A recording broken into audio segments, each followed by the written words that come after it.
Have you ever wondered why a fleeting moment of anger can linger and transform into a lasting feeling of resentment? Let's explore the complex interplay between emotions and feelings, and discover how understanding this can lead to deeper self-awareness and emotional well-being. The terms feelings and emotions are often used interchangeably, but they actually refer to different aspects of our internal experiences. These are complex psychological and physiological responses to specific stimuli. They are typically automatic and involve a combination of biological reactions, cognitive assessments, and behavioral tendencies. Emotions are generally short-lived and can include things like happiness, anger, fear, and sadness. For instance, you might experience a sudden surge of anger when someone cuts you off in traffic. These are the subjective experiences of emotions and often involve a more conscious reflection. Feelings are how we interpret and make sense of our emotions over time. They are usually more enduring and can be influenced by personal experiences, thoughts, and beliefs. For example, after the initial rush of anger from the traffic incident, you might feel a sense of frustration or resentment about the driver's behavior. So emotions are the raw, immediate responses to stimuli, while feelings are the personal, subjective interpretations and reflections of those emotions. Emotions often arise quickly and are tied to a specific event or trigger.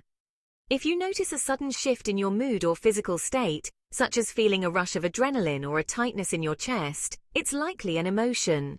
Emotions are closely linked to physical responses. For example, anger might cause your heart to race, while fear might make you feel shaky or short of breath. Emotions tend to be temporary and can change rapidly in response to new information or experiences. If you find that your emotional state changes quickly as situations evolve, you're probably experiencing an emotion. Emotions often arise automatically and are less under conscious control. If your reaction seems instinctive or spontaneous, it's likely an emotion. Feelings often involve a period of reflection or introspection. If you're thinking about how you feel about a situation over time and considering its impact on you personally, you're dealing with feelings. Feelings are tied to personal meaning and interpretation. For example, you might feel hurt or disappointed about an argument with a friend based on your personal values and history. Feelings tend to last longer and can persist even after the initial emotional response has subsided. If you find yourself dwelling on a particular state or carrying it with you over time, it's more likely a feeling. Feelings are often influenced by your thoughts and beliefs. For example, you might feel a sense of inadequacy or self-doubt that stems from your own thoughts and interpretations, rather than just an immediate emotional response. Emotions and feelings are intricate, beautiful experiences that touch every part of our being, especially our brain. Several key brain structures play vital roles in how we process these emotions. The amygdala, for instance, is crucial for handling emotions like fear and joy, while the prefrontal cortex helps us regulate our feelings and make thoughtful decisions. Our hippocampus is essential for forming memories and connecting them to our emotions, and the hypothalamus manages our body's automatic responses, such as changes in heart rate and hormone release. Neurotransmitters and hormones are also deeply involved in our emotional experiences. Dopamine, often associated with pleasure and reward, adds a sparkle to our happy moments. Serotonin influences our mood, emotions, and energy levels, while norepinephrine heightens our alertness and helps us respond to stress. Oxytocin, affectionately known as the love hormone, strengthens our bonds and nurtures social connections.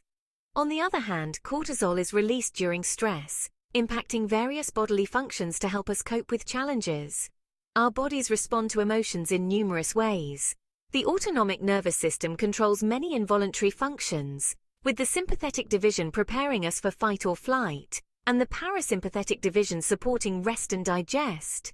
Emotions can lead to noticeable changes in heart rate, blood pressure, and breathing patterns, reflecting our inner states. Feelings like fear and anger can increase muscle tension, readying us for action. Lastly, our brain interprets and evaluates stimuli through a process known as cognitive appraisal, involving higher-order functions like reasoning and memory, which shape our personal experiences of emotions. Healthy emotions and feelings are those that contribute positively to one's well-being and overall mental health. They allow individuals to experience and express a wide range of emotions in a balanced way, without becoming overwhelmed or stuck in any particular state. Here are some characteristics of healthy emotions. Healthy emotions guide us to adapt and grow from our experiences. They help us respond to life's challenges with flexibility, allowing us to learn and move forward rather than feeling stuck or overwhelmed. Embracing a range of feelings without getting caught in extremes is a sign of emotional balance. It means you can express joy, sadness, anger, and other emotions in a way that enriches your life and nurtures meaningful connections with others. This is the ability to manage your emotions thoughtfully and calmly. It doesn't mean suppressing feelings, but rather understanding and guiding them, so they support your well-being rather than control you. Healthy emotions bring a sense of positivity and optimism. They infuse your life with moments of joy and satisfaction, helping you to appreciate and savor the good times even amidst life's challenges. Resilience is the strength to bounce back from difficulties and maintain emotional equilibrium. Healthy emotions empower you to face setbacks with courage and a hopeful outlook, knowing that you can recover and thrive. These emotions allow you to connect deeply with others, understanding their experiences and responding with kindness. They help build supportive relationships and a sense of community, enhancing both your and others' emotional health. Being in tune with your own emotions means recognizing what you're feeling and why. This self-awareness helps you understand your needs and triggers, leading to healthier decision-making and personal growth. Embracing your emotions, both pleasant and challenging, without judgment, is a key aspect of mental well-being. Acceptance allows you to face your feelings with openness and kindness, nurturing a sense of peace and self-compassion. During a heated argument with your partner, you feel a surge of anger. This anger is a direct, immediate emotional reaction to the argument. After the argument, you reflect on the situation and realize you feel deeply hurt and unloved. This feeling is the result of processing the anger and considering its impact on your relationship and self-worth. Another example is, you catch your partner in a lie and immediately feel a rush of betrayal. Over the next few days, you might feel distrustful or emotionally distant from your partner, reflecting on how the lie affects your trust in the relationship. A sibling unexpectedly shows up at your house unannounced, and you feel irritated or intruded upon. Later, you might feel a deeper sense of frustration or resentment about boundaries within the family, reflecting on how this situation fits into a broader pattern. A friend makes a comment that seems rude or dismissive, and you immediately feel irritated or upset. This is an emotional reaction to the specific comment. Later, you may find yourself feeling disappointed or let down about the friendship as a whole. This feeling arises from reflecting on the comment and considering it in the context of your overall relationship with your friend. Another example is, your friend cancels plans at the last minute, and you immediately feel annoyed or disappointed. After considering this cancellation in the context of past experiences, you may feel undervalued or unappreciated in the friendship. You're assigned a task with a tight deadline, and you instantly feel stressed or overwhelmed. After completing the task, you might feel chronically stressed or underappreciated, reflecting on how this task fits into your overall workload and work-life balance.